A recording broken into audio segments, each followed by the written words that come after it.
पहले तो प्रणाम सभी को, स्वागत है आपका आपके अपने परिवार पीजे प्लेनेट में। तो जैसा कि एसएससी जीडी 2025 की जो हमारी आंसर की है वो आ चुकी है और होप्स आपने देख ली होगी। और किसी भी कैंडिडेट ने वो आंसर की नहीं देखी है तो एक बार वापस से जाइए और उसे देखिए, उसके बाद इस वीडियो पे आइएगा।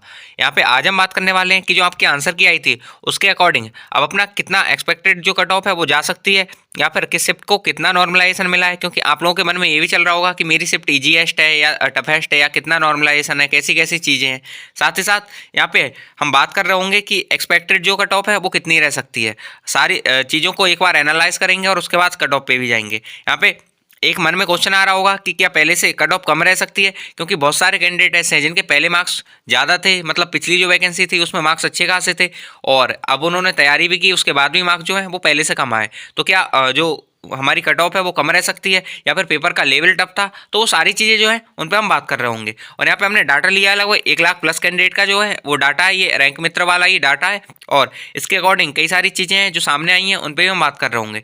तो बस वीडियो को स्टार्ट करते हैं। और यहाँ पे सारी चीज़ें की नॉर्मलाइजेशन का मेन फैक्टर जो है वो नॉर्मलाइजेशन, जैसा कि आप जानते हैं कि रहता है, तो नॉर्मलाइजेशन पे हम बात कर रहे होंगे। इवन हम शिफ्ट वाइज देख रहे होंगे कि किस शिफ्ट में कितने नंबर का नॉर्मलाइजेशन मिलने वाला है आपको या फिर मिला है। तो ये सारी चीज़ें लास्ट तक बने रहिएगा, आपको सारी समझ आ जाएंगी। और वीडियो स्टार्ट करने से पहले एक चीज़ और, ये जितनी भी चीज़ चलेंगी, चाहे वो नॉर्मलाइजेशन का पीडीएफ हो या जो भी हो, अपने टेलीग्राम चैनल पर मिल जाएगा। तो आप @PJ Planet टाइप करेंगे, वहाँ से आपको अपना टेलीग्राम चैनल मिल जाएगा। बस आपको @PJ Planet टाइप करना है, इस तरह से इतना टाइप करके आपको जो अपना टेलीग्राम चैनल है वो मिल जाएगा, उसे ज्वाइन कर लीजिएगा। वरना सीधे ही पीजे प्लेनेट भी लिखोगे सर्च बॉक्स में टेलीग्राम पे जाके तो आपको मिल जाएगा। बस इतना टाइप करके आप इसे ज्वाइन कर सकते हैं। और ये सारी पीडीएफ जो है यहाँ पे मिल जाएंगी, जितनी भी चाहे आपकी नॉर्मलाइजेशन हो या कट ऑफ से रिलेटेड कोई भी पीडीएफ हो, इवन मेडिकल फिजिकल सबकी जानकारी वहाँ पे दी जाती है, तो आप उसे ज्वाइन कर सकते हैं। अब बात करते हैं यहाँ पे शुरू से जो चीज़ें जैसे स्टार्ट हुई थी उन पर बात कर लेते हैं। जैसा कि अगर हम बात करें वैकेंसी की, तो जैसा आप जानते हैं कि 39,400 ये 81 वैकेंसी थी, 39,481 कह सकते हो, इतनी कुल हमारी पोस्ट थी। यहाँ पे अगर हम बात करें तो अलग अलग फोर्स वाइज यहाँ पे पोस्ट दे रखी हैं, आप देख सकते हैं। जैसे बीएसएफ की 15,654 थी, वहीं सीआईएसएफ की 7145, वहीं ये सीआरपीएफ हो जाता है 11,541। तो इस तरह से ये दे रखी हैं, इन्हें आप देख सकते हैं।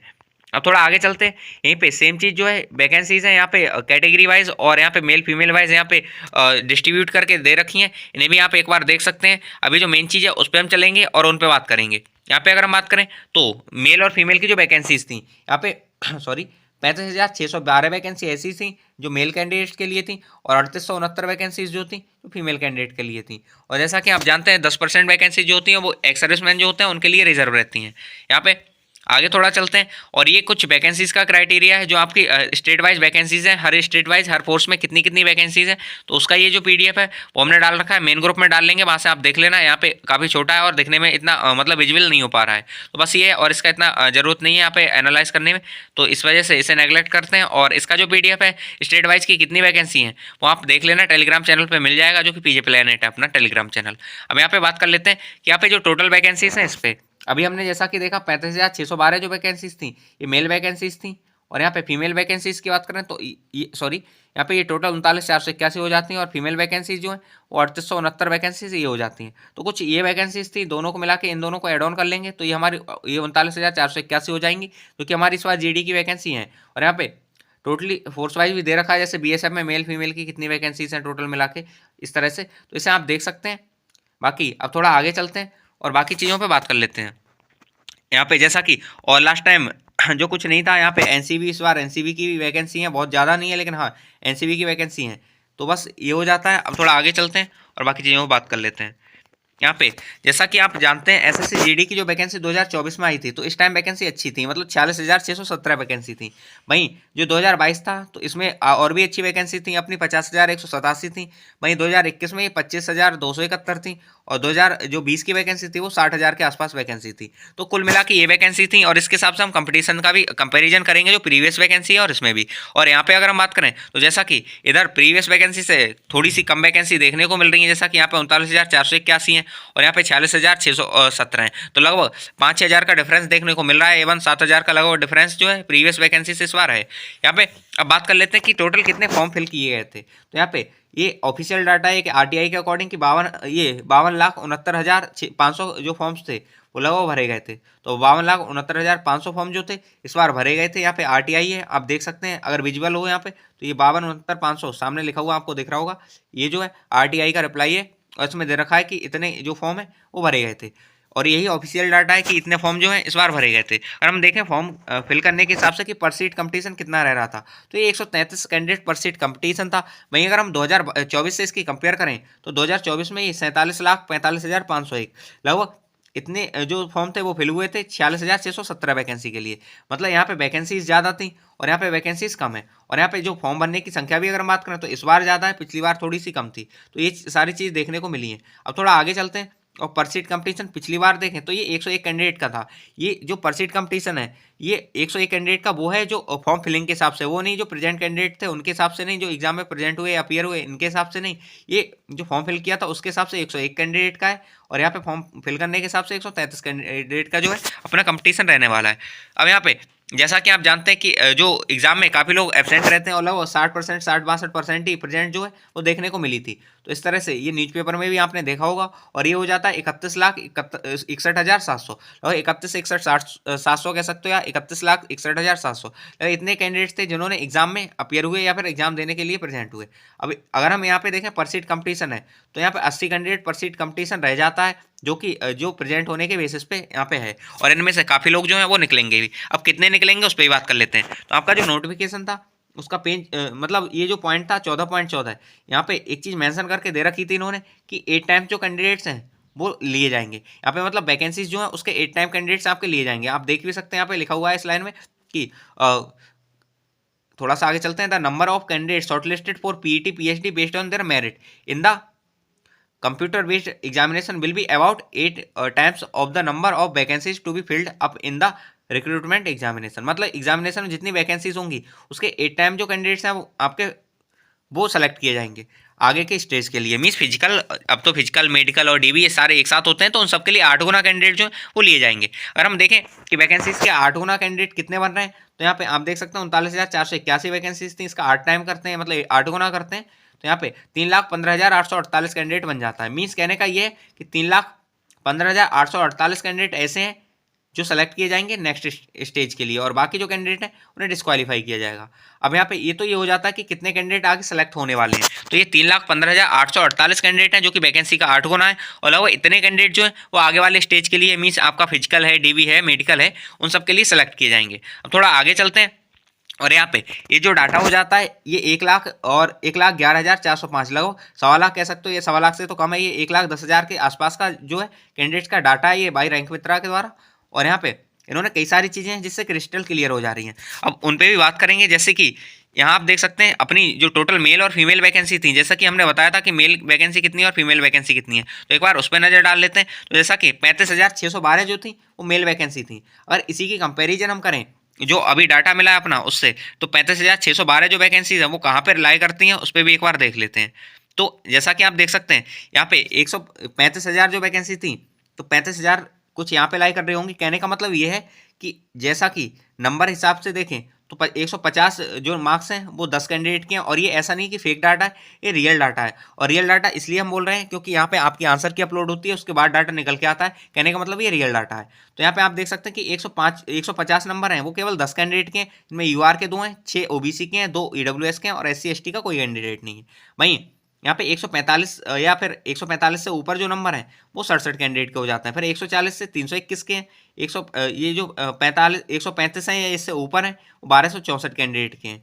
और इस तरह से ये जो मार्क्स हैं उसका क्राइटेरिया है। अगर हम बात करें हमको सेलेक्ट करने लगो ये 35,000 कैंडिडेट, अगर 35,000 कैंडिडेट हमको सेलेक्ट करने मेल कैंडिडेट, तो हमको क्या चाहिए कि यहाँ पे 95 नंबर वाले 35 मतलब 95 नंबर हैं इससे ऊपर वाले जो कैंडिडेट हैं वो लगभग हमें 35,000 के आसपास कैंडिडेट मिल जा रहे हैं। तो क्या जो कट ऑफ है वो 95 रह सकती है? तो बिल्कुल नहीं, क्योंकि ये कई सारी चीज़ों पे डिपेंड करती है। कुछ स्टेट की बहुत ज़्यादा जाती है, कुछ की कम जाती है, तो उसके हिसाब से भी चीज़ें चेंज होंगी और शिफ्ट वाइज भी चीज़ें अलग अलग रहती हैं, तो उस पर भी हम बात करेंगे। तो एक चीज़ आप इतना देख सकते हैं कि यहाँ पे 35 जिसका स्कोर है उससे ऊपर लगभग 35,000 36,000 के आसपास कैंडिडेट मिल रहे हैं, लेकिन ये कट ऑफ नहीं हो सकती है। ये एक कह सकते हो नॉर्मल सा माइनर सा आइडिया हो सकता है एक।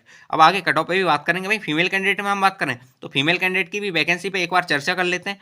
तो फीमेल कैंडिडेट की वैकेंसी जो है हमारी वही यहाँ पे हो जाती हैं 3869 वैकेंसी। 3869 वैकेंसी ये फीमेल कैंडिडेट की है, और यहाँ पे 3869 वैकेंसी के हिसाब से देख लें कि कितने लगभग नंबर जो हैं इससे ऊपर वाले कैंडिडेट हैं। 3869 वैकेंसी तो यहाँ पे अपनी 3791 के आसपास ही लाई करती हैं, मतलब 100 से ऊपर जिसके नंबर हैं तो उन्हें लगभग 3700 में या 3800 में स्थान मिल जा रहा है। तो इस तरह से ये तो था कुछ रॉ डाटा के हिसाब से, लेकिन यहाँ पे आगे कुछ और भी चीज़ें हैं जो वर्क कर रही होंगी, जैसे कि शिफ्ट का नॉर्मलाइजेशन है कि किस शिफ्ट में कितना नॉर्मलाइजेशन होगा, वो अपनी कट ऑफ को अफेक्ट करेगा। साथ ही साथ अलग अलग स्टेट और उनके अलग अलग डिस्ट्रिक्ट होना, जैसे कि Naxal district, border district, general district, तो ये सारे कई सारे फैक्टर होते हैं जो आपकी कट ऑफ को अफेक्ट करते हैं। तो उन फैक्टर्स पे भी हम बात करेंगे। यहाँ पे एक चीज़ तो आप देख चुके हैं कि लगभग 37,000 जो कैंडिडेट हैं, लगभग 100 नंबर से ऊपर वाले 3700 फीमेल कैंडिडेट मिल जा रहे हैं। वही 95 से ऊपर वाले लगभग 35,000 कैंडिडेट मिल जा रहे हैं। 100 आप कह सकते हैं 95-100 के बीच, इस तरह से।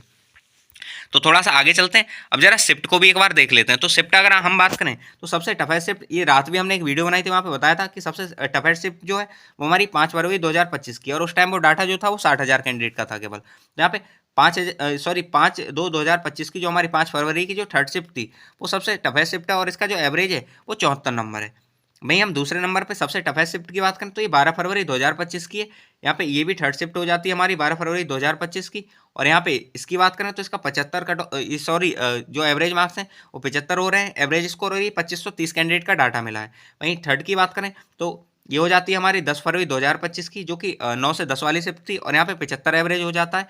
यहाँ पे तो टॉप 3 में ये हमारी 5, 12 और 10 तारीख की, ये जो 5 और 12 की थर्ड शिफ्ट, वहीं जो हमारी 10 तारीख की है उसकी फर्स्ट शिफ्ट, तो कुछ इस तरह से कुछ हो जाती हैं जो शिफ्ट हैं जो टॉप 3 में टफेस्ट हैं। वहीं अगर हम बात करें जिनके सबसे कम स्कोर है या फिर कह सकते हैं सबसे ईजीएस्ट शिफ्ट हैं, उन पर भी एक बार बात कर लेते हैं। तो टॉप 3 में सबसे ईजीएस्ट शिफ्ट जो हमारी है, सबसे पहले हम बात करें इस शिफ्ट की, ये हमारी जो शिफ्ट है 42 नंबर की शिफ्ट है, मीन्स ये 25 फरवरी 2025 की शिफ्ट जो कि थर्ड शिफ्ट है, और यहाँ पे 92 जो अपना एवरेज स्कोर है, या फिर कह सकते हो जो एवरेज मार्क्स हैं वो 92 है। कहने का मतलब ये सबसे ईजीएस्ट शिफ्ट ये है, और इसका स्कोर जो है वो भी बहुत ज़्यादा हो रहा है। और यहाँ पे एक चीज़ और भी देखने लायक है कि यहाँ पे काफ़ी कैंडिडेट का डाटा मिला है, इस तरह से ये एनालिसिस होने में भी बड़ी आसानी हुई है।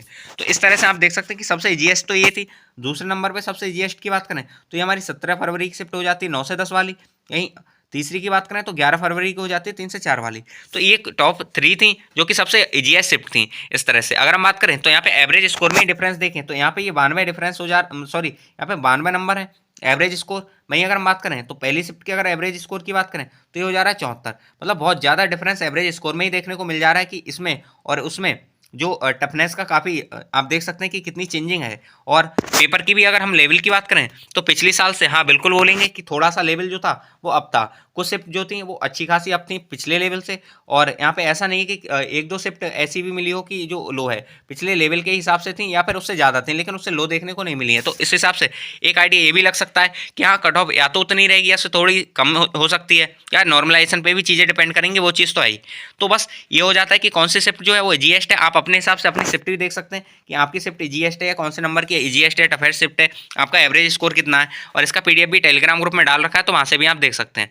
तो बस ये हो जाता है यहाँ पे जीएस्ट और टफेस्ट जो शिफ्ट है उनका क्रम। अब यहाँ पे थोड़ा सा आगे बढ़ते हैं तो यहाँ पे अपना शिफ्ट जो एवरेज है वो सब्जेक्ट वाइज भी दे रखा है। जैसे कि अगर बात करें यहाँ पे आप देख सकते हैं एग्जाम डेट 20/2/2025 की इन्होंने दे रखी है। सब्जेक्ट 1 यहाँ पे इसका एवरेज जो है 27.8 आ रहा है, सब्जेक्ट 2 यहाँ पे 11.1 आ रहा है, सब्जेक्ट 3 20.2 आ रहा है। तो इस तरह से ये सब्जेक्ट वाइज भी एवरेज दे रखा है। आप अपनी शिफ्ट का चाहें तो सब्जेक्ट वाइज भी एवरेज देख सकते हैं यहाँ से। अब आगे चलते हैं और कुछ और चीज़ें हैं उन पर बात कर लेते हैं। नेक्स्ट ये आ जाता है अपना नॉर्मलाइजेशन। तो यहाँ पे शिफ्ट वाइज हमने ट्राई किया नॉर्मलाइजेशन निकालने का, और यहाँ पे तो अपनी पहली शिफ्ट है जो कि सबसे टफेस्ट शिफ्ट है, वहाँ पे नॉर्मलाइजेशन जो है लगभग 17 नंबर का नॉर्मलाइजेशन देखने को मिल रहा है, 17.80526 या फिर आप 17 ही मान सकते हैं, 17.8 लगभग 18 के आसपास है ये। तो इतना नॉर्मलाइजेशन जो आपकी शिफ्ट में देखने को मिल रहा है, और कहने का मतलब ये है कि ये जो है सबसे टफेस्ट शिफ्ट है, तो बाकी शिफ्ट में इससे कम ही मिलेगा। लगभग 17 नंबर का नॉर्मलाइजेशन इस शिफ्ट में देखने को मिल रहा है, उसके बाद इस शिफ्ट में 16 का देखने को मिल रहा है। और ये आगे चलते हैं इस तरह से आप देख सकते हैं कि जैसे अपनी ये 20 की सेकंड शिफ्ट 20 फरवरी की ये थर्ड शिफ्ट है, यहाँ पे 13 नंबर का नॉर्मलाइजेशन है। तो आप अपनी शिफ्ट के हिसाब से यहाँ नॉर्मलाइजेशन भी देख सकते हैं। इसका जो पीडीएफ है नॉर्मलाइजेशन का ये भी हम डाल देंगे वहाँ पे, आप देख लीजिएगा। और जैसा कि यहाँ पे इस तरह से जैसे जैसे नीचे आते हैं जो ईजीएस शिफ्ट होती रहती हैं, तो यहाँ पे नॉर्मलाइजेशन भी कम होता रहता है। जैसा कि आप देख सकते हैं 19 फरवरी 2025 की ये थर्ड शिफ्ट थी, यहाँ पे 86 इसका एवरेज था और नॉर्मलाइजेशन यहाँ केवल 5 नंबर का देखने को मिला। तो इस तरह से आप अपने शिफ्ट का नॉर्मलाइजेशन चेक कर लीजिएगा, जिससे आपको आइडिया हो जाएगा कि आपकी शिफ्ट ईजी है, टफेस्ट है, इसमें कितना नॉर्मलाइजेशन होने वाला है। लेकिन जो सबसे टफेस्ट शिफ्ट थी इसमें हम बता चुके हैं कि आपका लगभग 17 नंबर का नॉर्मलाइजेशन देखने को मिल सकता है। और इतना नॉर्मलाइजेशन ऐसा नहीं है कि पिछली बार नहीं देखने को मिला था, पिछली बार भी इतना इवन इससे ज़्यादा नॉर्मलाइजेशन देखने को मिला था। तो ये सारी चीज़ें हो जाती हैं। लास्ट ईयर की जो नॉर्मलाइजेशन था उसके ट्रेंड को आप देख सकते हैं कि अच्छा खासा मिलता है। और यहाँ पे लगभग 17 नंबर का नॉर्मलाइजेशन जो है वो 5 की सेकंड शिफ्ट में 5 फरवरी की जो थर्ड शिफ्ट है 3 से 4 बजे वाली, इसमें देखने को मिल सकता है। और इसका एवरेज भी सबसे कम था, टफेस्ट शिफ्ट यही थी। यहाँ पे टॉप जो 3 शिफ्ट हैं, अगर यहाँ पे बात करें तो 16-17 नंबर का इन तीनों शिफ्ट में नॉर्मलाइजेशन आपको देखने को मिल सकता है। अगर इस शिफ्ट के कोई भी कैंडिडेट हैं और उनके मार्क्स थोड़े भी कम है तो नॉर्मलाइजेशन उन्हें अच्छा मिलने वाला है यहाँ पे। तो और ये जो नॉर्मलाइजेशन का पीडीएफ हम पहले ही बता चुके हैं, जो पीजे प्लैनेट अपना टेलीग्राम ग्रुप है वहाँ पे मिल जाएगा, तो वहाँ से आप देख सकते हैं इस पीडीएफ को। नेक्स्ट आगे चलते हैं। तो ये तो था नॉर्मलाइजेशन का आइडिया। यहाँ पे सारी शिफ्ट का हमने नॉर्मलाइजेशन दे रखा है। अब बारी बारी से सबका नॉर्मलाइजेशन बताएंगे तो वीडियो काफ़ी लंबी हो जाएगी। इवन अभी शायद 15-16 मिनट की वीडियो हो चुकी है, और भी थोड़ा आगे कुछ चीज़ें हैं, कट ऑफ है, तो उसमें थोड़ा सा लंबा हो सकता है। इस वजह से हम सेपरेट सबका नहीं बता रहे हैं, आप अपने हिसाब से देख सकते हैं। और यहाँ पे सबसे ईजीएस्ट जो है बेस शिफ्ट है, यहाँ पे इसका 92.4209 है अपना एवरेज स्कोर। ये 25 की जो सेकंड है, और यहाँ पे एक भी नंबर का नॉर्मलाइजेशन नहीं देखने को मिल रहा है। वहीं हम बात करें अब थोड़ा सा जो अपना कट ऑफ है उसकी तरफ भी रुझान करते हैं, उसकी तरफ भी चलते हैं। तो रात में हमने एक पोल डाला था, यहाँ पे आप देख सकते हैं आंसर की के लिए हमने ये बोला था कि आंसर की देखने के बाद आपका स्कोर कितना है। तो यहाँ पे कुछ लोगों ने पोल भी आंसर दिए थे। अब यहाँ पे 140 से 140 प्लस वाले हैं, यहाँ पे 24% कैंडिडेट हैं। ये तो लगभग फेक ही कैंडिडेट है। मैंने आपने ऊपर ही देख रखा है कि कितने ज़्यादा कैंडिडेट थे जो 140 वाले थे, इतने ज़्यादा नहीं थे। कहने का मतलब ये अपना 379 का ही वोट हो पाया था, क्योंकि ये रात काफ़ी लेट, जो जैसा कि आप देख सकते हैं यहाँ पे शायद टाइमिंग दिख रही हो तो रात काफ़ी लेट ये था ये हमने डाला था, इस वजह से बहुत ज़्यादा कैंडिडेट नहीं आ पाए। यहाँ पे बाकी जो कैंडिडेट हैं वो पोल कर रहे होंगे अपना, लेकिन यहाँ पे हमने जब स्क्रीनशॉट ले लिया तो इसे एक बार दिखा देते हैं, इससे थोड़ा सा आइडिया आपका लग जाएगा। तो आप देख सकते हैं कि जो मेजर पब्लिक है वो यहाँ पे 115 से अंडर लगभग 21% कैंडिडेट यहाँ पे 115 से अंडर देखने को मिल रहे हैं। इवन जो मेजर पब्लिक है वहीं पे 125 से 127 या फिर आप कह सकते हो 130 पे ही निपट गई है। इसके ऊपर बहुत ज़्यादा कैंडिडेट नहीं है। तो कहने का ये है कि जो जिनके रॉ स्कोर हैं 130 के आसपास, लगभग वही मेजर कैंडिडेट हैं। यहाँ पे अगर आप इसे काउंट भी करने की कोशिश करेंगे तो लगभग आप देख सकते हैं कि ये 30% और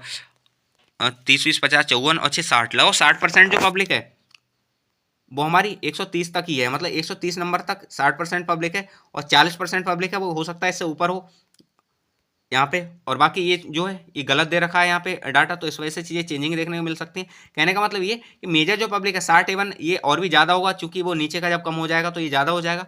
तो यहाँ पे अगर हम बात करें तो मेजर जो पब्लिक है वो यही है कि 130 रो मार्क्स के ही आसपास है, या फिर इससे कम है। इससे ऊपर बहुत ज़्यादा पब्लिक देखने को नहीं है। तो ये हो जाता है। अब यहाँ पे एक छोटा सा आइडिया जो था वो यहाँ से लग सकता है कि ज़्यादातर जो मतलब कह सकते हैं कैंडिडेट हैं जिनके मार्क्स हैं वो यही है 120, 125 इसके आसपास के ही हैं, बहुत ज़्यादा नहीं है।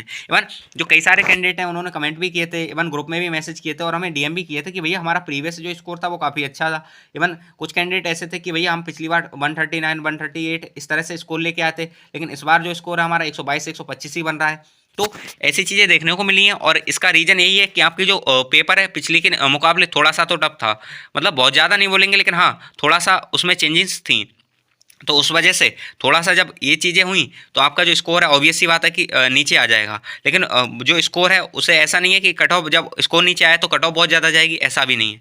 तो बस ये है। अब थोड़ा आगे चलते हैं और कट ऑफ का जो आइडिया है उसे भी बात कर लेते हैं। तो हम रॉ स्कोर के बेसिस पे कट ऑफ देखने वाले हैं, क्योंकि नॉर्मलाइजेशन का यहाँ पे हमने आइडिया दे दिया है, लेकिन नॉर्मलाइजेशन जब तक नहीं होता है तब तक यहाँ पे कुछ नहीं कह सकते। इस वजह से हमने जो आइडिया दिया, और आपके पास भी अपना नॉर्मलाइज स्कोर ना होके अभी रॉ स्कोर ही है, तो इस वजह से हम जो कट ऑफ है वो रॉ स्कोर के बेसिस पे बना रहे हैं। इवन आपने देखा होगा कई सारे लोग बता भी रहे हैं नॉर्मलाइजेशन के भी बेसिस पे, लेकिन आप अगर चाहते हैं कि नॉर्मलाइजेशन के हिसाब से देखना चाहते हैं कि आप उनकी कट ऑफ में फंस रहे हैं या नहीं फंस रहे हैं, तो आपने अपना जो ऊपर नॉर्मलाइजेशन का आइडिया देख ही रखा है, और जो हम रॉ मार्क्स के हिसाब से कट ऑफ बनाएंगे वो देख ही लेंगे आप। तो उस हिसाब से आप ऐड कर लीजिएगा अपने मार्क्स में, जो आपके नॉर्मलाइज जितना हो रहा है उतना नॉर्मलाइजेशन ऐड कर लीजिएगा, और उसके हिसाब से आप देख लीजिएगा। बाकी हमने रॉ स्कोर के बेसिस पे आपकी जो कट ऑफ है वो बनाई है। यहाँ पे अभी हम बात करने वाले हैं कट ऑफ के बारे में। तो ये कट ऑफ रहेगी हमारी कुछ इन स्टेट्स की, इनकी कट ऑफ बहुत ज़्यादा जाती है। और अगर कोई ऐसा कैंडिडेट है इनके अलग मतलब इनके अलावा स्टेट का है और उसके इतने नंबर हैं, तो वो तो ऐसा मान सकता है कि उसका कन्फर्म ही है। और बाकी इन स्टेट की कट ऑफ अच्छी जाती है, इस वजह से हमने अभी इनको लिया है। और बाकी आपको अगर अपने स्टेट की कट ऑफ चाहिए, मतलब आप इन स्टेट के अलावा है, तो आप कमेंट बॉक्स में लिख दीजिएगा, हम बिल्कुल आपके स्टेट की भी कट ऑफ बनाएंगे। अब यहाँ पे आगे बात करते हैं कि यूपी, बिहार, राजस्थान, हरियाणा, मध्य प्रदेश, उत्तराखंड और दिल्ली, ये कुछ स्टेट्स हैं। और ये हिंदी भाषी जो राज्य होते हैं इनकी, जैसा कि आप जानते हैं कि कट ऑफ बहुत ज़्यादा जाती है, तो इन पे ही हमने थोड़ा सा वर्क किया है और कट ऑफ निकालने की कोशिश की है। तो आप जिन इन स्टेट से आ रहे हैं तो इसे बिल्कुल देखिए, और अगर आप इन स्टेट से नहीं भी हैं और इस कट ऑफ में आ रहे हैं, तो कहने का मतलब ये है कि फिर आप अपने स्टेट में तो बिल्कुल आ जाएंगे। तो बस ये यहाँ पे सबसे पहले हम मेल की बात करने वाले हैं। और यहाँ पे मेल में अगर कोई कैंडिडेट है जिसके यूआर कैटेगरी से और 123 से 125 के आसपास है, तो ये फाइनल नहीं बता रहे, हम फिजिकल के बारे में बात कर रहे हैं, तो वो फिजिकल के लिए क्वालिफाई है। और ये हमारा जो है वो रॉ स्कोर के बेसिस पे, इस चीज़ का आप ध्यान रखिएगा, ऐसा नहीं है नॉर्मलाइज स्कोर इतना होना चाहिए, रॉ स्कोर के बेसिस पे ही है। तो कोई भी कैंडिडेट है 123 से 125 के आसपास अपने नंबर लेके आ रहा है, तो ऐसा कह सकते हैं कि वो अपना फिजिकल देने वाला है, उसको फिजिकल के लिए डेफिनेटली कॉल आने वाली है। वहीं ओबीसी की बात करें तो 120 से 122 के बीच कोई कैंडिडेट है इसके रॉ मार्क्स हैं, तो उसका फिजिकल हो जाएगा आराम से। वहीं ईडब्ल्यूएस की बात करें तो 118 से 120 है, तो वो कैंडिडेट फिजिकल के लिए अपनी तैयारी स्टार्ट कर सकते हैं। वहीं एससी 110 से 112 हैं, और वहीं एसटी 105 से 107 है। तो ये जो मेल कैंडिडेट हैं जिनके मार्क्स ये हैं, वो अपने आराम से तैयारी स्टार्ट कर सकते हैं। और ये जो है वो हमारी जनरल डिस्ट्रिक्ट के लिए हमने बताई। अभी बॉर्डर पे भी बात करेंगे, नक्सल पे भी बात करेंगे, लेकिन सबसे पहले ये जनरल डिस्ट्रिक्ट के लिए। और यहाँ पे हम एक चीज़ और बता देते हैं कि हो सकता है इसमें 1-2 नंबर ऊपर है, 1-2 नंबर नीचे देखने को मिल जाए, तो उस चीज़ का आप लेके चलिएगा। आप कोई कैंडिडेट ऐसा है जिसके यूआर से 120 नंबर है, तो वो सोचे नहीं ऐसा मतलब हमारा तो फिजिकल ही नहीं होगा, तो ऐसा नहीं है, अपनी फिजिकल की तैयारी रखिएगा। अगर आप इस जो जोन हमने बताया, कह सकते हैं कि 123 से 125 बताया, इसके आसपास भी है, मीन्स 120, 121, 122 भी हैं, तो आप आराम से तैयारी करना अपना स्टार्ट करिएगा यूआर कैटेगरी से फिजिकल की, और बाकी आगे की जो पढ़ाई है वो भी करते रहिएगा। तो ये जो कैटेगरी है OBC, general, EWS, SC, ST, इनके बारे में हमने कट ऑफ बता दी है, और यहाँ पे आप इसका स्क्रीनशॉट भी ले सकते हैं। थोड़ा आगे चलते हैं और अदर डिस्ट्रिक्ट जो हैं उन पे बात कर लेते हैं। तो जनरल के अलावा जो अदर डिस्ट्रिक्ट के कैंडिडेट हैं, चाहे वो बॉर्डर से हैं, नक्सल से हैं, किसी भी डिस्ट्रिक्ट से हैं, तो अपने 10 नंबर लेस कर सकते हैं। अगर आप 10 नंबर लेस में आ रहे हैं, तो कहने का मतलब ये है कि आपको फिजिकल के लिए बुलाया जाएगा, ये हो जाता है। वहीं फीमेल कैंडिडेट जो हैं उन पर भी हम बात करेंगे। हम थोड़ा आगे चलते हैं और फीमेल कैंडिडेट की जो कट ऑफ है उस पर भी बात कर लेते हैं। क्योंकि जैसा कि आप जानते हैं कि जो फीमेल और मेल में बहुत ज़्यादा डिफरेंस देखने को नहीं मिलता है, अगर बॉर्डर डिस्ट्रिक्ट की, सॉरी, जनरल डिस्ट्रिक्ट की बात करें। बाकी फिर भी हमने कोशिश की है प्रॉपर चीज़ें करने की। तो यहाँ पे फीमेल कैंडिडेट अगर यूआर से हैं, और ये जनरल डिस्ट्रिक्ट की बात हो रही है, यूआर कैटेगरी से यहाँ पे, और उनके रॉ मार्क्स जो हैं वो 118 से 120 के बीच हैं, तो आप ऐसा मान सकते हैं कि आपको फिजिकल के लिए बुलाया जाएगा। वहीं ओबीसी की बात करें 116 से 118 के बीच है, तो आप ऐसा कह सकते हैं कि आपको फिजिकल के लिए बुलाया जाएगा। वहीं ईडब्ल्यूएस से आप 115 से 117 पे आपका फिजिकल हो जाएगा। वहीं एससी में तो 106 से 108, और वहीं एसटी में 102 से 104। और जैसा कि हम बता चुके हैं कि आप अगर इस जो एरिया है जो हमने बताया उसमें आ रहे हैं, या फिर उसके आसपास भी हैं, मीन्स 1-2 नंबर नीचे भी हैं, तब भी आप अपनी फिजिकल की जो तैयारी है वो जारी रखिएगा। और वहीं यही चीज़ यहाँ पे भी आप देख सकते हैं कि 8-10 नंबर कम कर सकते हैं अगर आप बॉर्डर या नक्सल डिस्ट्रिक्ट से आते हैं तो इस तरह से ये जो हो जाती है हमारी फीमेल कैंडिडेट की कट ऑफ हो जाती है इन स्टेट्स की जहाँ पे हिंदी बोली जाती है, या फिर जिनकी कट ऑफ बहुत ज़्यादा जाती है, आप ऐसा समझ सकते हैं। तो ये स्टेट है, इनकी जो कट ऑफ थी वो हम बता चुके हैं कि मेल और फीमेल की कितने रहने वाली है यहाँ पे, और आपको आइडिया भी लग गया होगा। और होप सो आपके मन में भी ये क्वेश्चन चल रहे होंगे कि ये जो कट ऑफ है आपके मन में पहले से ही चल रहा होगा कि लगभग इतनी जा सकती है। और ये ऐसा नहीं है कि यहाँ पे बहुत ऊटपटांग चीज़ें की हैं, हमने ट्राई किया है कि एक बेटर जो कह सकते हैं कट ऑफ है उस पर पहुंचने का, और बाकी जो डाटा था उस पर भी एनालाइज किया है, और सारी चीज़ें आपके सामने ही करके दिखाई हैं। तो बस ये है। और यहाँ पे नॉर्मलाइजेशन जो स्कोर है वो ऊपर आपको देखने को ही मिल जाएगा। अगर कोई भी आप किसी और से भी चेक करते हैं, किसी और वीडियो से या किसी और टीचर से, आपके रॉ स्कोर जितने भी हैं, अगर उन्होंने नॉर्मलाइजेशन के हिसाब से बताया तो अपना नॉर्मलाइजेशन जो भी है उसे ऐड करिएगा। मान लो किसी के 121 नंबर हैं और वो 20 की ये 9 से 10 वाली शिफ्ट में है, तो 121 उसके मार्क्स हैं, और 10 नंबर वो अपने ऐड कर सकता है, 10.9 है, वो 11 भी ऐड कर सकता है। तो 121 और 11 नंबर ऐड करने के बाद वो अपना जो नॉर्मलाइजेशन है फाइनल वो करेगा, मतलब उसके 132 मार्क्स हो जा रहे हैं। तो इस तरह से इस जोन में वो आ जाएगा। तो इस तरह से अपने नॉर्मलाइजेशन को भी आप चेक कर सकते हैं। बाकी जो कट ऑफ थी उसका आइडिया हमने दे ही दिया है, और आप यहाँ पे देख सकते हैं, इसकी स्क्रीनशॉट भी ले सकते हैं। UR, OBC, WS, SC, ST सारे कैटेगरी का हमने ट्राई किया था कि दे पाएँ। और बाकी अदर स्टेट के कोई कैंडिडेट हैं जो चाहते हैं कि हम कट ऑफ पे वीडियो बनाएं, तो आप अपनी स्टेट का नाम और अपने नंबर जो अपना कमेंट बॉक्स है वहाँ पे लिख दीजिएगा, हम उस स्टेट पे भी कट ऑफ वीडियो बना देंगे। तो बस इस वीडियो में तो इतना ही। होप सो आपको सारी चीज़ समझ आई होंगी, और आप टेलीग्राम चैनल ज्वाइन कर लीजिएगा, क्योंकि टेलीग्राम पे ये पूरा पीडीएफ हम वहाँ पे डाल देंगे, जिससे आपको बार बार वीडियो पे नहीं आना पड़े। अपना नॉर्मलाइजेशन है जो भी चीज़ देखनी है वो यहाँ से आसानी से देख पाएँ। तो ये जो चीज़ें थी जो हमने बताने की कोशिश की कि यहाँ पे कट ऑफ के बारे में कि किस शिफ्ट को कितना नॉर्मलाइजेशन मिला है, होप सो अब आपका ये डाउट तो क्लियर हो गया होगा कि किस शिफ्ट को कितना नॉर्मलाइजेशन मिला है, या फिर क्या पहले से कम रहेगी कट ऑफ। तो ऑब्वियस सी बात है, पहले से थोड़ी सी तो कम रहनी चाहिए कट ऑफ। क्योंकि पेपर का लेवल एक्स्ट्रा था या फिर नॉर्मलाइजेशन बहुत ज़्यादा हो जाता है तो दिक्कत रहती है, बाकी सब नॉर्मल है तो थोड़ी सी कम देखने को मिल सकती है। वहीं अगर हम बात करें, ये डाटा 1 लाख प्लस कैंडिडेट का डाटा था, जिसके हिसाब से हमने चीज़ें आपको बताने की कोशिश भी की और एक्सपेक्टेड जो कट ऑफ थी वो भी आपको बता दी। साथ ही साथ जो नॉर्मलाइजेशन था उसका भी आइडिया लग गया। फिर भी आपके मन में कोई क्वेश्चन है, कोई दुविधा है या कोई भी समस्या आपको लग रही है तो आप कमेंट बॉक्स खुला है, वहाँ पे बता सकते हैं। साथ ही साथ टेलीग्राम ग्रुप है, टेलीग्राम चैनल है, डिस्क्रिप्शन बॉक्स में उसका लिंक मिल जाएगा, वहाँ से देख सकते हैं, वहाँ से बता सकते हैं। लास्ट टाइम भी सेम यही चीज़ हुई थी और अपने ग्रुप से लगभग 200 प्लस कैंडिडेट थे जो फिजिकल दिए थे और उनमें से लगभग 75 के आसपास कैंडिडेट हैं, इवन 50 प्लस तो कन्फर्म है इनका फिजिकल हुआ है और उनके टेस्टिमोनियल्स ग्रुप में और वहाँ पे अपने जो यूट्यूब चैनल है वहाँ पे पड़े हुए हैं, आप देख सकते हैं। लगभग 50 प्लस कैंडिडेट हैं जो सेलेक्ट हुए हैं, जो मल्टीपल कह सकते हैं फोर्सेस वहाँ पे गए हैं और अपनी ट्रेनिंग कर रहे हैं। तो ये है। बाकी ये ऐसा नहीं है कि हमने वाहवाही के लिए बताया, बस एक इसलिए बता रहे हैं कि आपको ट्रस्ट हो कि हाँ वास्तव में सही चीज़ें चल रही हैं। तो बस ये है और होप सो आपको सारी चीज़ें समझ आई होंगी। फिर भी आपको लगता है कोई डाउट, कोई क्वेश्चन, तो हम बता ही चुके हैं। आपका जो टेलीग्राम लिंक है वो भी दे रखा है, वहाँ से आप पूछ सकते हैं, बात कर सकते हैं या फिर कमेंट बॉक्स है वहाँ पे पूछ सकते हैं। तो बस इस वीडियो में इतना ही और होप सो आपको सारी चीज़ें समझ आई होंगी। अगर चीज़ें समझ आती हैं तो आप एक काम कर सकते हैं कि चैनल को सब्सक्राइब कर सकते हैं, वीडियो को लाइक कर सकते हैं, इससे आगे आने वाली सारी अपडेट जो हैं वो आप तक मिलती रहें। तो बस इस वीडियो में इतना ही, मिलते हैं नेक्स्ट वीडियो में, तब तक के लिए बाय बाय। जय हिंद, जय भारत।